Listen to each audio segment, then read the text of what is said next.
Alors, en faisant des recherches pour la Journée internationale des droits de la femme, je suis tombée sur un historique qui démarrait de 1405 jusqu'à nos jours. Il retraçait différents événements qui ont marqué l'avancée des droits de la femme.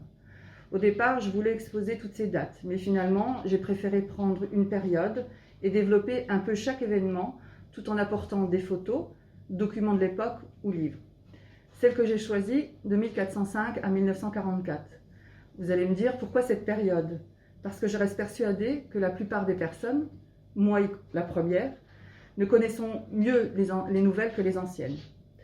Le choix et recherche terminés, j'ai donné à Nicolas la trame. Il s'est chargé de faire la mise en page.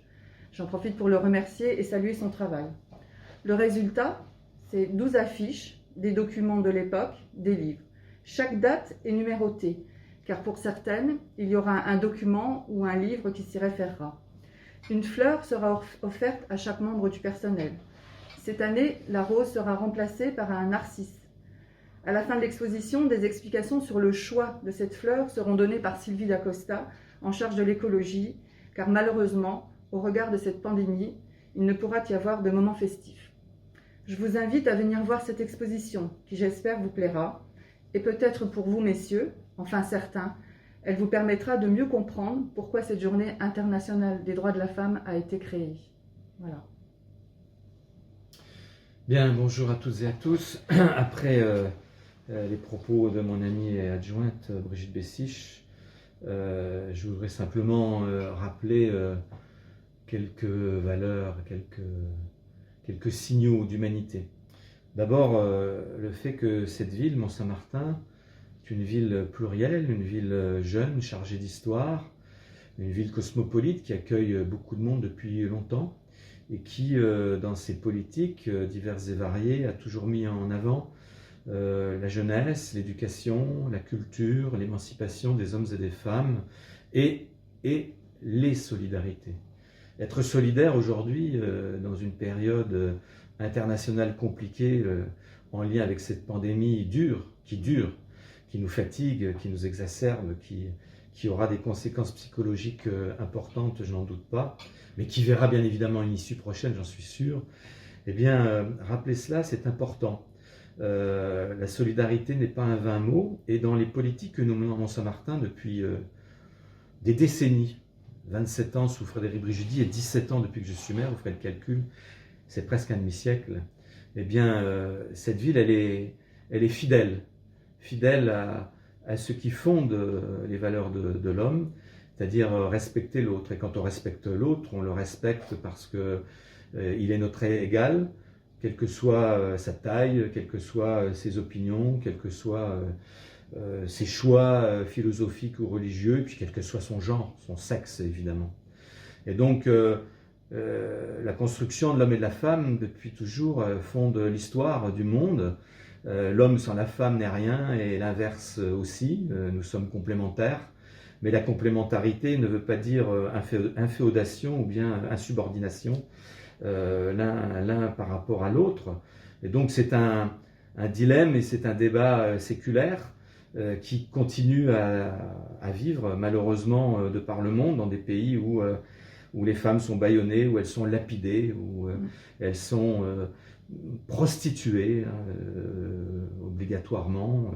Et donc ce combat est toujours d'actualité. En France, des combats ont été menés, certains ont été gagnés, le droit de vote par exemple. On parle aujourd'hui de l'égalité homme-femme en termes salariales, même s'il y a encore beaucoup à dire sur l'échelle des valeurs professionnelles, sur y compris l'accession à des postes de responsabilité. On voit bien que des femmes y accèdent, mais combien ?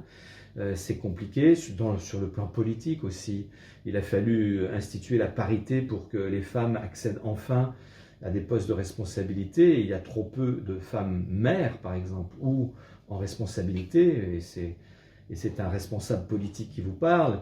Et aujourd'hui, que j'ai des responsabilités à une grosse intercommunalité, je puis dire que le fait d'avoir 3 femmes parmi un bureau de 15, combien c'est important, combien c'est bénéfique dans l'ouverture et dans le travail en commun. Donc voilà, beaucoup de choses ont été faites, ont été dites, mais il y a encore beaucoup de chemin à parcourir pour faire en sorte que les choses soient soit posée de manière sereine et respectueuse entre les uns et les autres. À Mont-Saint-Martin, on célèbre depuis toujours le 8 mars, donc la journée internationale des droits des femmes, comme s'il devait y avoir un jour dans l'année sur 365 qui célèbre la femme. C'est assez anachronique quand même, voilà, ça choque un peu. Mais c'est bien que cela existe parce que ça rappelle au monde, et au monde des hommes en particulier, que les femmes sont là et ô combien elles sont importantes aux côtés de nous. Chez nous, nous avons Louise Michel, nous avons Simone Veil, nous avons Bettina Sabatini qui nous a fait Louise Michel, bien évidemment. Nous avons Danielle Casanova, une résistante corse, etc. Il y en a bien d'autres.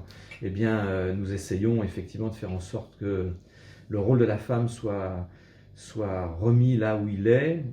Les femmes aiment, les femmes font des enfants, les femmes travaillent, les femmes font la triple ou la quadruple journée par rapport aux hommes. Et les femmes font les hommes, parce que dans tout homme qui a des responsabilités, derrière lui se cache une femme. Toujours, dans l'ombre. Mais en tout cas, c'est quelque chose de très très important. Donc voilà, célébrer le 8 mars, c'est important. Nous allons le faire dans des conditions évidemment compliquées. J'espère que ce sera la dernière fois, avant longtemps, et que le 8 mars 2022 sera de nouveau une fête, une réelle fête où on pourra se toucher, s'embrasser, faire un peu la fête et boire un verre ensemble.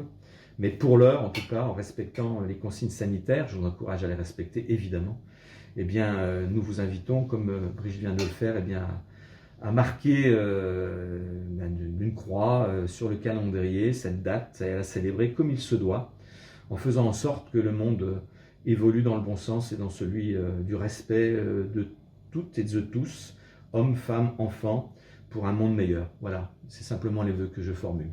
Merci.